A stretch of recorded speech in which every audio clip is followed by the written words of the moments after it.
Hey guys, welcome back to today's video. Today is Monday, October 26th, 2020, and today we're going to be talking about 2016 versus this election. This election, in short, is nothing like 2016. Despite the pundits saying that Joe Biden will win the election, while that may seem very reminiscent of what they said about Hillary Clinton, the same pundits also said Barack Obama would win, George Bush would win, and Bill Clinton would win. Just because they had one lapse in judgment in 2016 does not negate their years of history of being correct. And guess what? 2016 wasn't exactly a blowout. Let's take a look at a recap of the 2016 election results and just discuss them very briefly. Hillary Clinton, of course, won the popular vote despite claims from the president. They have been verified, and I have seen some people in some of my recent videos saying that Donald Trump is poised to win the popular vote. As it stands today, he has a less than 1% chance of doing so. That's because in 2016, the Republican Party lost the popular vote. In 2000, the same thing. There's a reason why the Democratic Party calls for the abolition of the Electoral College, maybe not on a national level, but definitely some very well, at least notable Democratic officials. We are talking about an Electoral College system that, despite the popular vote voting with the Democratic Party 4 out of the 5 most recent elections, they have only won 2 out of the 5. So, for this election, I think the Democratic Party is hoping that the popular vote does coincide with the Electoral College vote, just because it will look very negative on them if it doesn't. But quick recap, Donald Trump was able to flip the states that went to Obama in 2012 of Iowa, Wisconsin, Michigan, Pennsylvania, and Florida, and Ohio. So that's a total of what? 6 battleground states? The rest of them sure were competitive, but they all went to Mitt Romney. Hillary Clinton got the second most votes out of any candidate in United States history, Barack Obama being number 1. He did get more votes than her in 2012, but we're talking about people here. And, you know, when you looked at these battleground states, they actually were insanely close. Looking at the election results, we can see how close they actually were. Taking a look at the margin, these are in the positive, meaning plus Donald Trump, negative, meaning Hillary Clinton won by that margin. And the closest state in 2016 was the state of Michigan, right here, won by a mere 10,000 votes. 0.23% of the state voted for Donald Trump over Hillary Clinton. Out of 4.5 million votes cast, 10,000 made all the difference. Similarly, in Pennsylvania, out of nearly above 6 million votes cast, 44,000 or 0.72% landed that state in the Trump column. In Wisconsin, a state with nearly 3 million votes, 22,000 made all the difference. So these 3 states were prime targets for the Democratic Party. Unfortunately for Donald Trump, he has realistically no pathway to winning any of these traditionally Democratic states. He is not competitive in New Mexico. He is not competitive in Virginia. He is not competitive in Colorado, Maine, Nevada, Minnesota, or New Hampshire. While these states were all less than 10% in 2016, he's not winning them this time. So, the Democrats expanded further than just these 3 states, which is exactly why this election seems very different than a traditional one. Not only is Florida close in terms of the 2016 results, Biden leads. Nebraska second, Biden leads. In fact, every single state from Michigan downwards, Biden leads except for Texas and Ohio. Every single one. And it's not just there. He leads in Maine's 2nd district, and he's competitive in a number of other states. So 2016, for reference, Hillary Clinton narrowly came up short in these states that traditionally voted for the Democratic Party, which is why Joe Biden has such an easy pathway at winning this election. This election cannot be compared to 2016. In 2016, Hillary Clinton led in the battlegrounds by a pretty strong point 2 weeks before the election. But at this point in time, 4 years ago, she was collapsing. She was falling down. She was, 8 days to her election, she went from a 6-point lead nationally down to 3. Donald Trump went from 42% support to 45% support. And that really hurt her. It was a result of James Comey reopening the email investigation, and while he did come up with no new evidence, it was very clear that that was the final blow to the Clinton campaign. A campaign plagued with scandals 25 years back. But it took an email scandal to officially take down Hillary Clinton in 2016. Not to say that the Trump campaign did not have their fair share of scandals, But the email issue was obviously very important to the American people. Benghazi was obviously very important to the American people. Hillary Clinton as a person was obviously very important to the American people. And these are all things that the Biden campaign does not have to worry about. He's only narrowly doing better than her if you apply it to the numbers today. But this is right at the point where she dips down heavily. And if Biden's doing better than she was at her right before the election peak, gives you a good idea of what we're working with. So the next thing I want to look at is favorability ratings. This is something that drastically, makes 2016 seem so drastically different than this election. In 2016, maybe if it refreshes, it'll show up this time, Hillary Clinton was disapproved of by a margin of 12.6% nationally. Donald Trump was at negative 21. And while his approval rating has ticked up based off of the most recent numbers, it's still in the negatives by double digits. Not only is Joe Biden not in the negatives by double digits, he's not in the negatives at all. He's approved of by positive 5.2%. You really could not find any other candidate except for Obama who had this level of approval. These voters did not like Hillary Clinton. If they didn't, third-party voters would have had a much easier time voting third-party just because their candidates would have been a lot more favorable to win the election had these approval ratings translated to exact votes. The thing about 2016 was that voters felt as if they were choosing a lesser of two evils. 2020, you cannot say the same. Outside of Twitter and outside of a very small base in the Democratic Party, I really don't see how the American people truly believe they are choosing a lesser of two evils when they genuinely like a certain candidate. That's the thing. Biden may not have Obama's charisma, but when Biden is speaking directly to the American people, it does seem very genuine. Republicans, Democrats, independents all say it. Joe Biden seems like a very genuine person, and while they may disagree with him on certain policies, you can't attack his character. And Joe Biden being at, 17.4 points ahead of Donald Trump in terms of favorability rating, whereas Hillary Clinton was only ahead by 8.4%, and both of them were negative in double digits. Favorability rating is one of many issues that are very different from 2016. And national polls.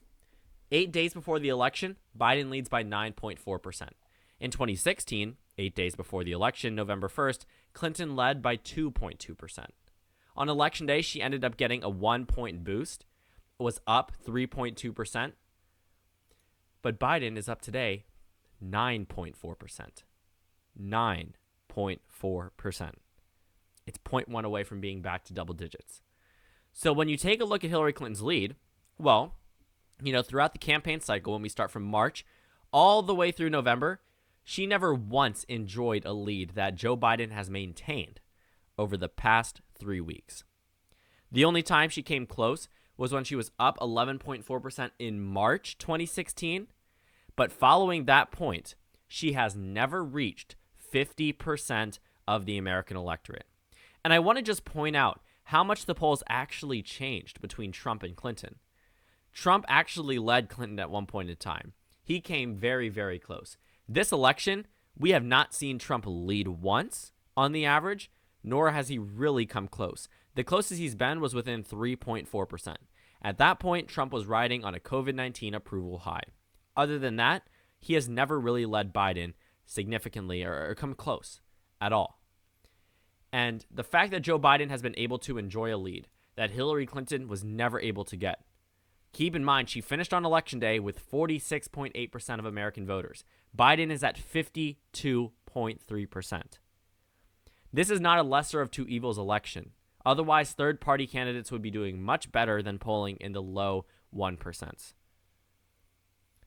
The fact is, Joe Biden is not Hillary Clinton. And against Donald Trump's favor, he is not the Donald Trump from 2016. He has very real responsibilities. There's a reason why as soon as someone wins the presidency and assumes the presidency, their approval rating skyrockets. It's because the American people want to have faith. They want to give a chance to someone who's newly elected in office. And Donald Trump saw it.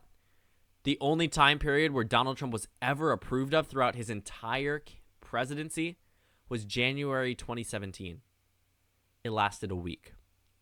Since then, he has never once been approved of on the average, whether it's 538, whether it's Real Clear Politics, wherever you look, unless you're cherry picking data, Donald Trump has never been approved of. While Joe Biden doesn't have any real responsibilities today, he was approved of during his tenureship under President Obama. President Obama left office with a 55% approval rating. So across this country, Obama was liked. Hillary Clinton wasn't. And Joe Biden is liked again. So Joe Biden is on track to perform as well as Barack Obama, possibly even better. And that's a very unfortunate reality for Donald Trump. Today, Donald Trump has a 12% chance at victory. 4 years ago, it was 34%. This election is not comparable. 538 was more confident in a Donald Trump victory 4 years ago when everyone was saying Biden was going to win, where today, even the Biden campaign says the polls are wrong.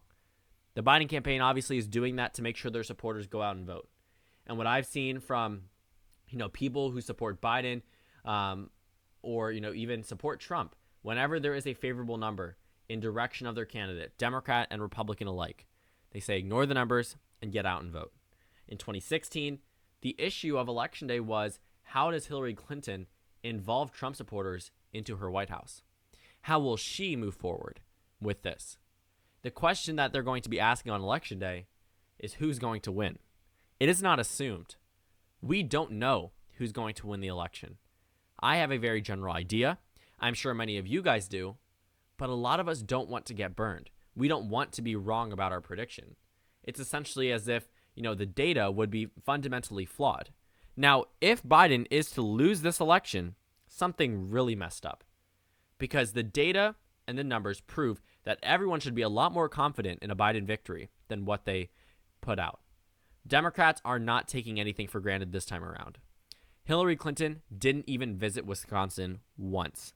She visited Michigan in the final 2 weeks, and they recognize that. This is the 2016 election based off polling numbers. If you want to talk about polls and you want to talk about how they're wrong, if you see a comment discussing them, link them to this part of the video because I know they didn't get there if they're talking about it in the comments. But if you want to discuss 2016 polls, take a look at the map. What's wrong? The Rust Belt? Nevada? Anything else? The answer is no. The answer is no. Michigan, Pennsylvania, states that Hillary Clinton, sure, was poised to win based off polls, both were within the margin of error. The pollsters adjusted for this. They knew it was possible Donald Trump was going to win. The only state that had a very drastic swing in the wrong direction, I guess you could say, based off where the polls expected them to go, is Wisconsin. The rest of the states were all within a certain point where when they did swing, it was fine because the polls accounted for that. Nevada, actually, a state that traditionally overestimates Republican support, 2016, 2018, 2014, 2012, perfect examples.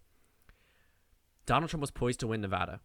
Today, Biden is up 6 points in this state. He's up by a likely margin. And that's a story being told all across the country. This election, in terms of polls, is nowhere near 2016. In 2016, polls said Clinton would lose Florida. She would lose Georgia, North Carolina, Ohio, Iowa, Texas, Arizona, Maine 2nd District, Nebraska 2nd District. That's 10 plus regions of the country that they got correct. They were wrong in 4 states, 4 out of 50. And only one of them was fundamentally wrong. And I really don't think it was quote unquote fundamentally wrong. There was just no real data taken in Wisconsin. Not a single Democratic nominee before Biden I guess there was only one, but there hasn't been a major Democratic play for Wisconsin since Joe Biden was last on the ballot. November 5th, 2012 was the last time a Democratic nominee had visited Wisconsin before Joe Biden. Hillary Clinton took it for granted. She really thought that Wisconsin was going to be in her column. Despite visiting there during the primary, she didn't see it was necessary, didn't really think it was necessary. When the Clinton campaign allocated over $100 million over the summer in 2016, they didn't take into account the Rust Belt. They took into account Pennsylvania, but they didn't take into account Wisconsin or Michigan. I mean, had you asked any pundit back in 2016, when everyone was saying Donald Trump was going to lose, the question was by how much? There was never really that discussion, could Donald Trump win?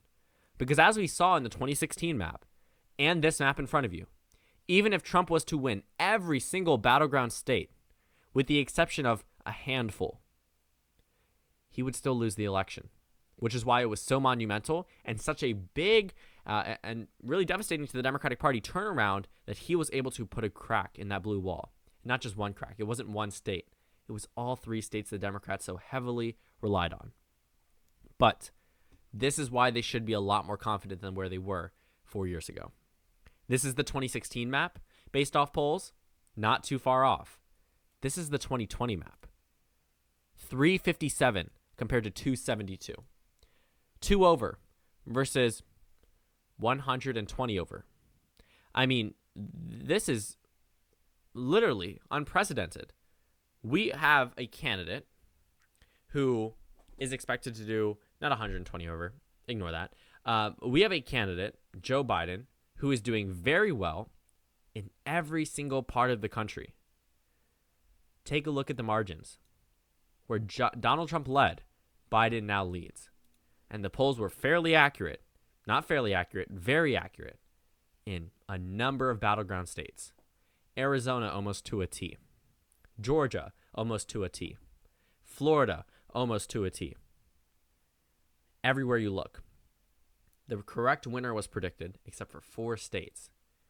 So let's say Trump actually ends up winning Wisconsin, Michigan, Pennsylvania. Well, Biden still wins. The issue with the polling map now versus it back then is that the polls have gotten a lot more accurate and the results are much bluer. This election cannot be compared because Joe Biden is doing significantly / noticeably better than Hillary Clinton. He's made up significant margins in Utah, a state the Democrats won only 1 in 4 votes in back in 2012, the last time Joe Biden was on the ballot. Democrats are competitive in Texas, a state that went to Romney by 16 points last time Joe Biden was on the ballot. Georgia, Arizona, both nearly double digits in 2012, now poised to go to Biden. So while these polls, you may not trust them, but if you look at 2016, they weren't too far off. You can't really say that they're going to be even more off after they've had 4 years to adjust.